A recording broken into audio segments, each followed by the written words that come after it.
નમસ્કાર મિત્રો, અમારી ગુરુજી યુટ્યુબ ચેનલમાં આપ સૌનું સ્વાગત છે। મિત્રો, આજના વિડીયોમાં આપણે સાસ પોર્ટલ ઉપર જૂન મહિનાનું જે માસિક પત્રક છે તે ભૂલ રહિત કઈ રીતે ભરવું તેની માહિતી મેળવીએ। તો સૌપ્રથમ આપણે સાસ પોર્ટલ ઓપન કરી લેવાનું રહેશે। સાસ પોર્ટલમાં આપણો જિલ્લો પસંદ કરી અને શાળાનું યુઝરનેમ અને પાસવર્ડ એન્ટર કરી સ્કૂલ પસંદ કરી અને આપણે છે એ સાસ પોર્ટલમાં લોગિન થઈશું, જેનાથી આપ સૌ માહિતગાર છો। આપણું સાસ પોર્ટલ લોગિન થઈ ગયા બાદ અહીં જે બધા ડાબી સાઈડમાં મેનુ બતાવે છે, જેમાં માહિતી ઉમેરવી, એની નીચે માસિક પત્રક આપેલું છે, તેમાં સૌપ્રથમ આપણે માસિક પત્રક સ્ટેપ 1 ભરશું। સ્ટેપ 1માં જે જૂન મહિનાનું માસિક પત્રક ભરવાનું છે, તો આપણે આપણા આધાર માટે ઉપરથી મે મહિનો સિલેક્ટ કરી અને સંખ્યા ભરશું। અહીં તમારે ધોરણ 5 થી 6 વર્ષના જે કંઈ કુમાર કન્યા છે તેવા બાળકની એન્ટ્રી કરવાની છે અને 6 થી 14 વર્ષના જે બાળક કુમાર કન્યા છે તેની એન્ટ્રી કરવાની રહેશે। આ બંને ટોટલ જે છે એ તમારી શાળાના કુલ કુમાર કન્યાના ટોટલ જેટલો હોવો જોઈએ। હવે આપણે બીજું જે સ્ટેપ છે ફરજિયાત બિનફરજિયાતવાળું, તેની વિગત કઈ રીતે ભરવી તેની માહિતી પણ જોઈ લઈએ। મિત્રો, અહીં ગયા માસ આખરે સંખ્યા એ છે એ તમારા ગયા માસનું મે મહિના પ્રમાણે હશે।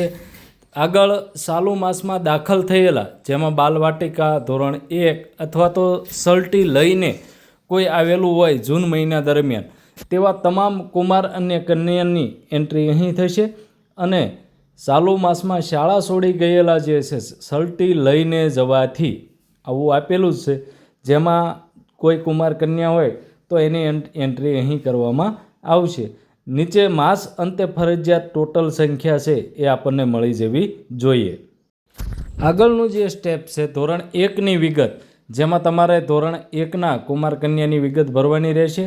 આગળ રોકડ રકમ પ્રવેશ ઉત્સવ દરમિયાન કે કોઈ આવેલી હોય તો તે રોકડ રકમ તમે અહીં દર્શાવી અને સેવ કરી આગળ વધી શકો છો।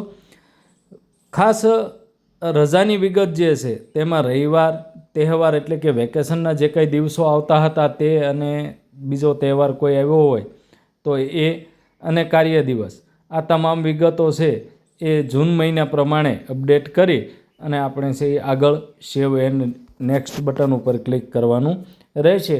તો અહીં જૂન મહિનાના જે કંઈ કાર્ય દિવસ છે એ પણ આપણે એડ કરી દઈશું અને આગળ સેવ બટન ઉપર ક્લિક કરતાની સાથે એક સામયિકની વિગત છે એ ભરવાની આવે છે। જે અગાઉના તમે મે મહિનો સિલેક્ટ કર્યો હશે તો અહીં તમારા સામયિક સિલેક્ટ જ હશે અને સેવ કરી અને આગળ વધશું એટલે ઓપ્શન આવશે કે શું તમે પત્રક એ સિલેક્ટ કરવા માગો છો, તો હા, એના ઉપર ક્લિક કરશું।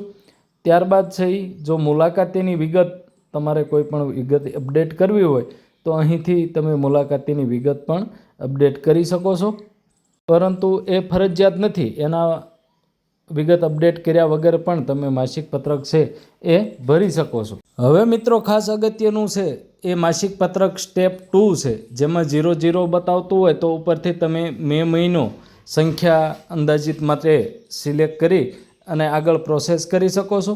પરંતુ મે મહિનો સિલેક્ટ કર્યા બાદ ખાસ તમારે બાલવાટિકાથી ધોરણ 8 સુધી તમામ બાળકોની વિગત છે એ કેટેગરી વાઇઝ ખાસ જોઈ લેવી, જેમાં કોઈ સર્ટી લઈ ગયેલા કે સર્ટી લઈને આવેલા, બાલવાટિકામાં નવા દાખલ થયેલા તમામ કુમાર કન્યાની અસર અહીં આપી અને તમારે છે એ સેવ આપવાનું રહેશે। નીચે કુલ કુમાર અને કન્યા જે બતાવે છે તેમાં તમે છે એ તમારી શાળાના કુલ કુમાર અને કન્યા જોઈ લેશો તો તમને ખ્યાલ આવી જશે કે હકીકતે માહિતી બરાબર છે।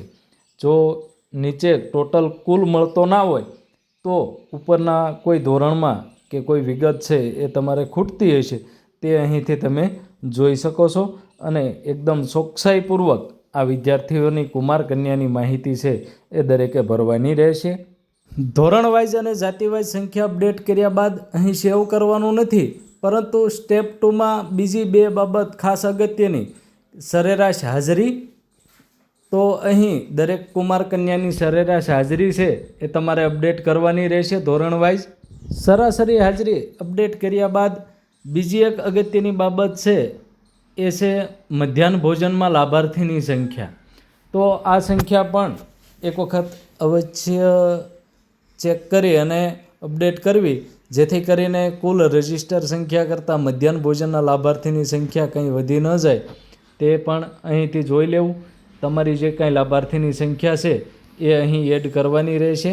મધ્યાહન ભોજનની સરેરાશ એન્ટ્રી કર્યા બાદ હજી પણ આગળ વિદ્યાલક્ષ્મી બોન્ડમાં જો તમારે કોઈ કન્યાઓ આવતી હોય તો, અને લઘુમતી બાળકોની સંખ્યા, અને ત્યારબાદ લાસ્ટમાં છે એ આધાર કાર્ડ ધરાવતા બાળકોની સંખ્યા છે એ પણ અપડેટ કરવાની રહેશે. એટલે આ પાછળના જે કોલમો છે એ દરેક વસ્તુ અપડેટ કર્યા બાદ પછી જ માસિક પત્રક સ્ટેપ 2 છે એ સેવ આપવું. સંપૂર્ણ વિગત ભરાઈ ગયા બાદ એક વખત ચેક કરી અને સેવ કરવાનું રહેશે. અહીં સેવ કરતાની સાથે શું તમે માસિક પત્રક સ્ટેપ 2 સેવ કરવા માગો છો? ત્યારબાદ શાળાની વિગત દર્શાવતું પત્રક છે એ પણ આપણે ભરવાનું થાય છે. અહીં શાળાની વિગત છે એ નીચેની વિગત ફરજિયાત ભરવી.